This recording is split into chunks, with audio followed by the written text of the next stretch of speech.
The rain had turned the streets into rivers by the time Daniel Harper left the bus stop. Wind lashed at his jacket, sneaking through torn seams he kept meaning to stitch.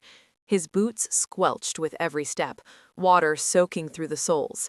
It had been a long shift at the packaging plant, 10 hours on his feet, the hum of machines still ringing in his ears, and all he wanted was to get home to his 8-year-old daughter, Lily. She would be waiting, he knew, probably sitting at the kitchen table with her homework spread out, pretending not to worry when he was late.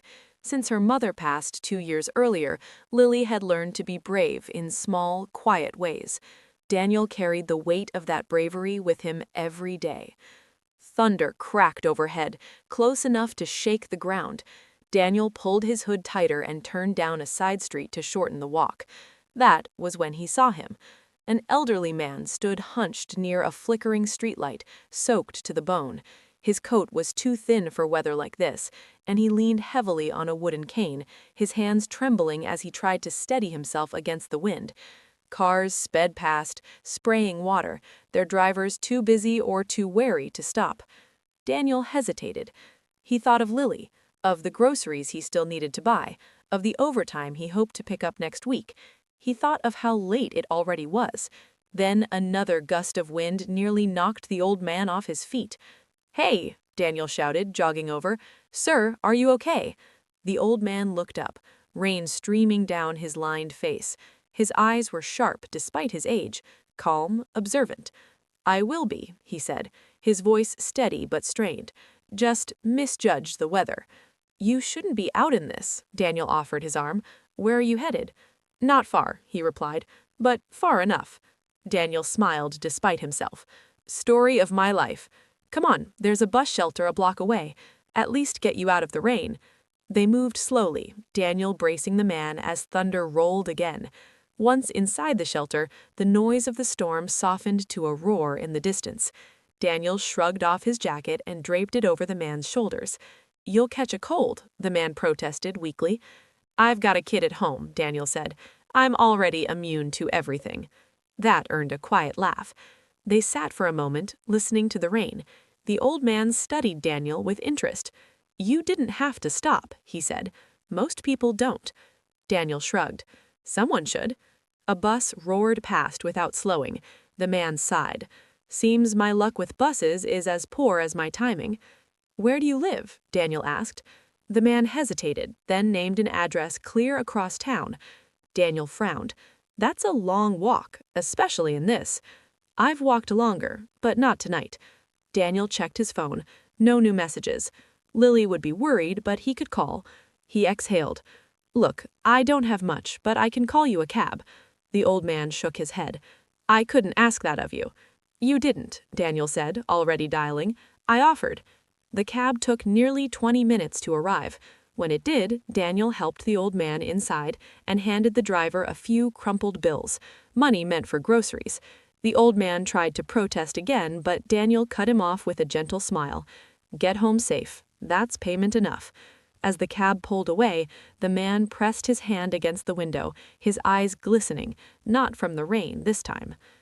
The next morning, Daniel arrived at the factory early, exhaustion tugging at his bones.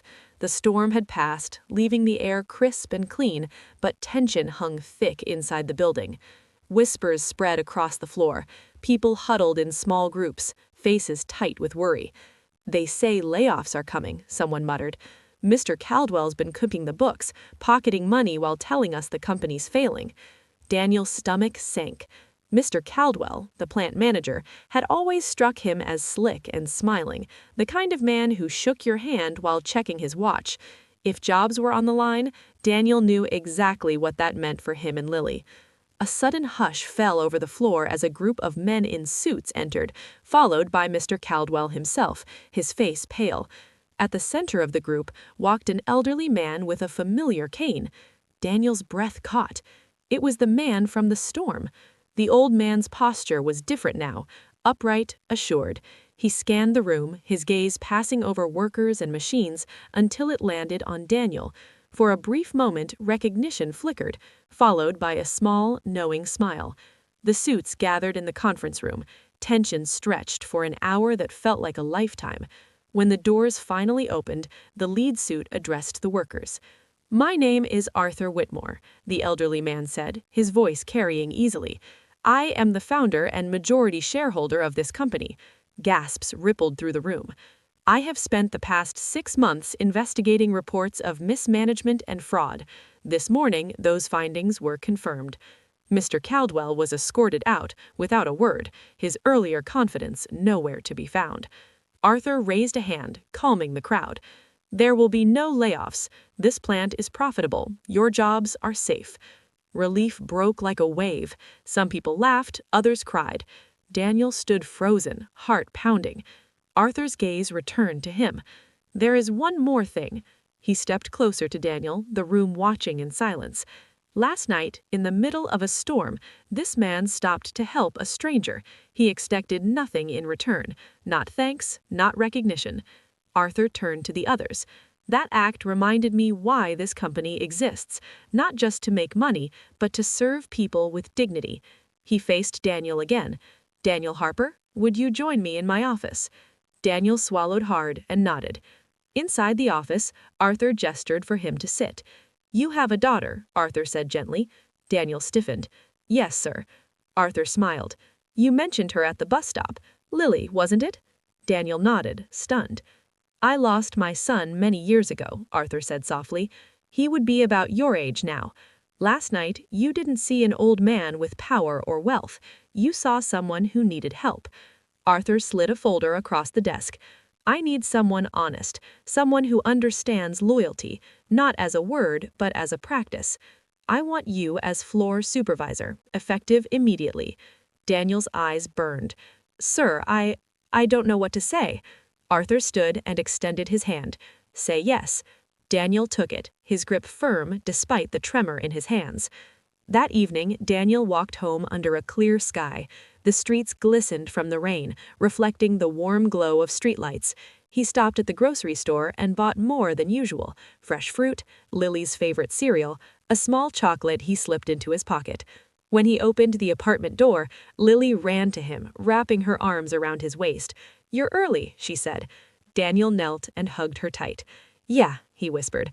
"I think things are going to be okay." Later, as Lily slept, Daniel sat by the window thinking of the storm, of a simple choice made without expectation, of how kindness, when given freely, has a way of finding its way back, stronger, deeper, and right on time.